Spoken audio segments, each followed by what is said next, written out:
આખું ગોમ કેના ફેવરમાં છે ભાઈ? હાઉ ડીજે તો વાગે ને. ગોમના નિયમમાં સારું ફોસીની સજા નહીં નકાત તો મારે મરવું પડો યાર. ગોમ કેના ફેવરમાં છે ભાઈ? ઉતવાળું બોલજો, ગોમ કેના ફેવરમાં છે? આપણને કોઈને પૂછ્યું? 3 વાગ્યા સુધી આપણે રાહ જોઈ.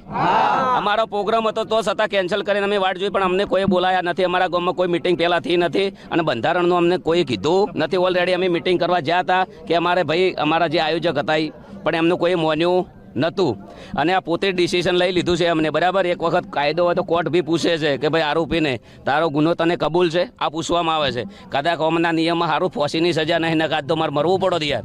અને આ તો સારું છે કે એના ઘરમાં હું નહીં રહેતો ને શિયાળાનો ઢાજનો ઠરી જોત. પોતે ડિસિઝન લઈ લેવું, પોતે બોલવું, એમને ખબર નહીં કે શું કરવું શું ના કરવું એમ.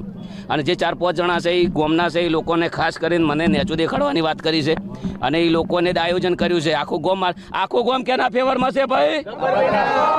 આજે અમે 3 વાગ્યા સુધી બેઠા છે. અમારા વડીલો, અમારા કાકા, અમારું કુટુંબ બધું. અમે પણ હવે જોરદાર મિટિંગ કરવાના છીએ. હું ખોટો હશું તો મારા ફેવરમાં કોઈ નહીં આવે. જે દિવસ મિટિંગ કરશું એ દિવસે ખબર પડી જશે. એક સમાજના છોકરાને રોજગારી બંધ કરાવવાની અને 20 વર્ષનો ધંધો બંધ કરાવવાની દબાવવાની વાત છે. મારું પરિવાર, મારું કુટુંબ છે, એમને ખબર નથી કે આ વ્યક્તિઓની કેટલી મહેનત છે. એક સમાજના છોકરાને દબાવવાની વાત કરી છે. જીઓના ટાવર છે, 350 રૂપિયા ભાવ છે. કેટલો? રિચાર્જનો. બરાબર, દરેક ગામની અંદર સમાજ નિર્ણય કરીને કે ભાઈ તમારું ટાવર નહીં રહેવા દઈએ, 100 રૂપિયા રિચાર્જ ના કરો. નહીં થાય એમનાથી, કદી નહીં થાય. આજે નહીં થાય ને કાલે નહીં થાય. સમાજને તમારે અમારું ડિસિઝન લીધું છે ને, ભલે કશું હતું નહીં, સમાજ બહાર છીએ ઓલરેડી અને દયા છે કુદરત રોમ આપે ને. હા હાઉ ડીજે તો વાગે ને. વાગશે.